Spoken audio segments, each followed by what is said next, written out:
प्रबोधिनी एकादशी कार्तिक शुक्ल पक्ष। श्री कृष्ण भगवान ने कहा, हे अर्जुन, तुम मेरे बड़े ही प्रिय सखा हो।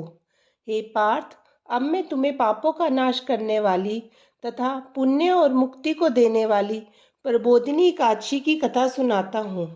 श्रद्धा पूर्वक सुनो। इस संबंध में मैं तुम्हें नारद और ब्रह्मा जी के बीच हुए वार्तालाप को सुनाता हूँ। एक बार नारद जी ने ब्रह्मा जी से पूछा, हे पिता, प्रबोधिनी एकादशी के व्रत का क्या फल होता है? आप कृपा करके मुझे ये सब विस्तार पूर्वक बताएं। ब्रह्मा जी बोले, हे पुत्र, कार्तिक मास के शुक्ल पक्ष की प्रबोधिनी एकादशी के व्रत का फल 1 सहस्र अश्वमेध तथा 100 राजसूय यज्ञ के फल के बराबर होता है। नारद जी ने पूछा, हे पिता, एक संध्या को भोजन करने से, रात्रि में भोजन करने तथा पूरे दिन उपवास करने से क्या क्या फल मिलता है, उसे आप समझाइए। ब्रह्मा जी बोले, हे नारद, एक संध्या को भोजन करने से 2 जन्म के तथा पूरे दिन उपवास करने से 7 जन्म के समस्त पाप नष्ट हो जाते हैं। जिस वस्तु का त्रिलोक में मिलना दुष्कर है, वह वस्तु भी प्रबोधिनी एकादशी के व्रत से मिल जाती है। प्रबोधिनी एकादशी के व्रत के प्रभाव से बड़े से बड़ा पाप भी क्षण मात्र में ही नष्ट हो जाता है। पूर्व जन्म के किए हुए अनेक बुरे कर्मों को प्रबोधिनी एकादशी का व्रत क्षण भर में नष्ट कर देता है। जो मनुष्य अपने स्वभाव अनुसार प्रबोधिनी एकादशी का विधि पूर्वक व्रत करते हैं, उन्हें पूर्ण फल प्राप्त होता है।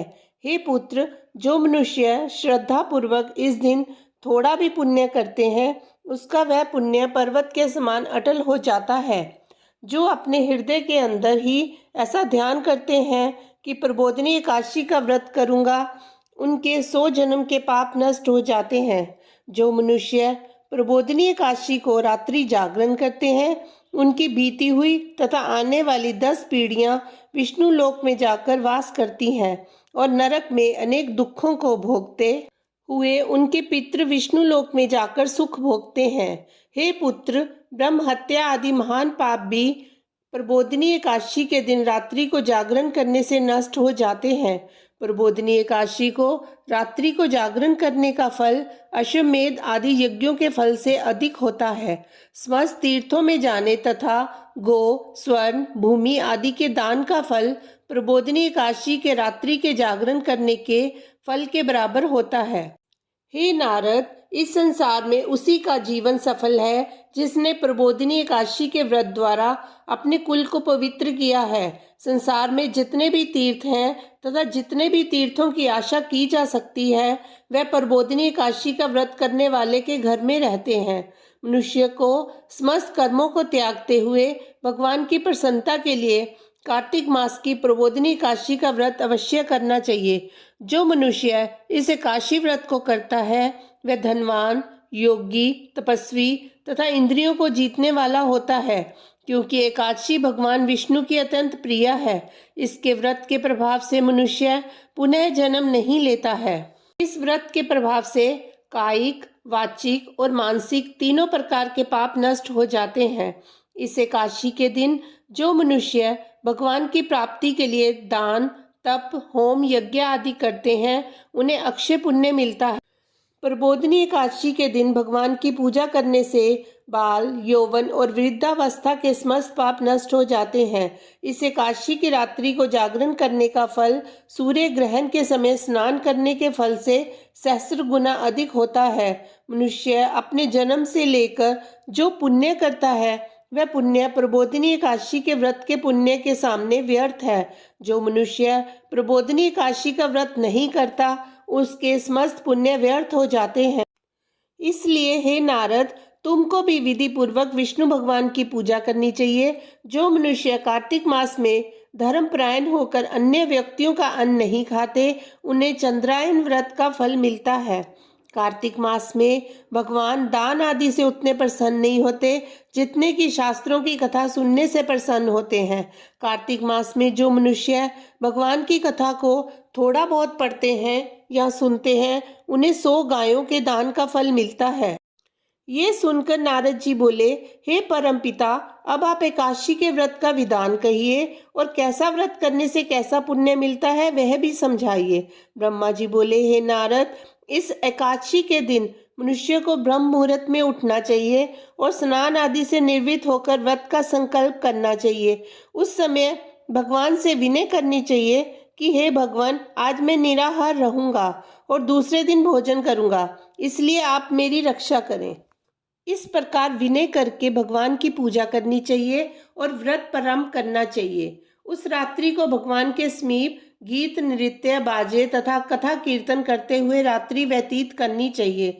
प्रबोधिनी एकादशी के दिन कृपणता को त्याग कर बहुत से पुष्प, अगर, धूप आदि से भगवान की आराधना करनी चाहिए। शंख के जल से भगवान को अर्घ्य देना चाहिए। इसका फल तीर्थ दान आदि से करोड़ गुना अधिक होता है। जो मनुष्य अगस्त्य पुष्प से भगवान की पूजा करते हैं, उनके सामने इंद्र भी हाथ जोड़ता है। कार्तिक मास में जो बिल्व पत्र से भगवान की पूजा करते हैं, उन्हें अंत में मुक्ति मिलती है। कार्तिक में जो मनुष्य तुलसी जी से भगवान की पूजा करता है, उसके 10,000 जन्मों के समस्त पाप नष्ट हो जाते हैं। जो मनुष्य इस माह में श्री तुलसी जी के दर्शन करते हैं, जहाँ छूते हैं, जहाँ ध्यान करते हैं, या कीर्तन करते हैं, या रोपण करते हैं अथवा सेवा करते हैं, वह 1000 कोटि युग तक भगवान के घर में रहते हैं। जो मनुष्य तुलसी का पेड़ लगाते हैं, उनके कुटुंब में जो पैदा होते हैं, वह प्रलय के अंत तक विष्णु लोक में रहते हैं। जो भगवान की कदम पुष्प से पूजा करते हैं, वे यमराज के दुखों को नहीं पाते। समस्त मनोवांछाओं को पूरा करने वाले भगवान कदम पुष्प को देखकर अत्यंत प्रसन्न होते हैं। यदि उनकी कदम्ब पुष्प से पूजा की जाए तो फिर बात ही क्या है। जो गुलाब के पुष्प से भगवान की पूजा करते हैं, उन्हें मुक्ति मिलती है। जो मनुष्य बकुल और अशोक के फूलों से भगवान की पूजा करते हैं, वे अनंत काल तक शोक से रहित हो जाते हैं। जो मनुष्य विष्णु भगवान की सफेद और लाल कनेर के फूलों से पूजा करते हैं, उन पर भगवान अत्यंत प्रसन्न होते हैं। जो मनुष्य विष्णु भगवान की दूर्वा दल से पूजा करते हैं, वे पूजा के फल से 100 गुना फल अधिक पाते हैं। जो भगवान की शमी पत्र से पूजा करते हैं, वे भयानक यमराज के मार्ग को सरलता से पार कर जाते हैं। जो मनुष्य चंपक पुष्प से भगवान विष्णु की पूजा करते हैं, वे आवागमन के चक्कर से छूट जाते हैं। जो मनुष्य स्वर्ण का बना हुआ केतकी पुष्प भगवान पर चढ़ाते हैं, उनके करोड़ों जन्म के पाप नष्ट हो जाते हैं। जो पीले और रक्त वर्ण कमल के सुगंधित फूलों से भगवान की पूजा करते हैं, उन्हें श्वेत दीप में स्थान मिलता है। इस प्रकार रात्रि में भगवान की पूजा करके प्रातःकाल शुद्ध जल की नदी में स्नान करना चाहिए। स्नान करने के पश्चात भगवान की प्रार्थना करते हुए घर आकर भगवान की पूजा करनी चाहिए। इसके बाद ब्राह्मणों को भोजन कराना चाहिए और दक्षिणा देकर सम्मान सहित उनको विदा करना चाहिए। इसके उपरांत गुरु की पूजा करनी चाहिए और ब्राह्मणों को दक्षिणा देकर नियम को छोड़ना चाहिए। जो मनुष्य रात्रि स्नान करते हैं, उन्हें दही और शहद दान करना चाहिए। जो मनुष्य फल की आशा करते हैं, उन्हें फल दान करना चाहिए। तेल की जगह घी और घी की जगह दूध और अन्नों में चावल दान करना चाहिए। जो मनुष्य इस व्रत में भूमि शयन करते हैं, उन्हें सब वस्तुओं सहित शैया दान करना चाहिए। जो मौन दान करते हैं, उन्हें स्वर्ण सहित तिल दान करना चाहिए। जो मनुष्य कार्तिक मास में उपान्ह धारण नहीं करते, उन्हें उपान्ह दान करना चाहिए। जो इस मास में नमक त्यागते हैं, उन्हें शक्कर दान करनी चाहिए। जो मनुष्य नित्य प्रतिदेव मंदिरों में दीप जलाते हैं, उन्हें स्वर्ण या तांबे के दीप को घी तथा बत्ती सहित दान करना चाहिए। जो मनुष्य चातुर्मास्य व्रत में किसी वस्तु को त्याग देते हैं, उन्हें उस दिन से पुनः ग्रहण करनी चाहिए। जो मनुष्य प्रबोधिनी एकादशी के दिन विधि पूर्वक व्रत करते हैं, उन्हें अनंत सुख मिलता है और अंत में स्वर्ग को जाते हैं। जो मनुष्य चातुर्मास्य व्रत को बिना किसी विघ्न के पूरा कर देते हैं, उन्हें दोबारा जन्म नहीं मिलता। जिन मनुष्यों का व्रत खंडित हो जाता है, उन्हें दोबारा प्रारंभ कर लेना चाहिए। जो मनुष्य इस एकादशी के महात्म्य को सुनते व पढ़ते हैं, उन्हें अश्वमेध यज्ञ का फल मिलता है। कथा सार, स्वाध्याय, तपस्या व त्याग की दृष्टि से चातुर्मास्य का नियम बेहद महत्वपूर्ण है। भगवान श्री विष्णु की भक्ति में लीन होने के लिए ये समय अत्यंत उत्तम होता है। गृहस्थ में बंधा व्यक्ति भी चातुर्मास्य में भगवान विष्णु की भक्ति का पूरा लाभ उठा सकता है।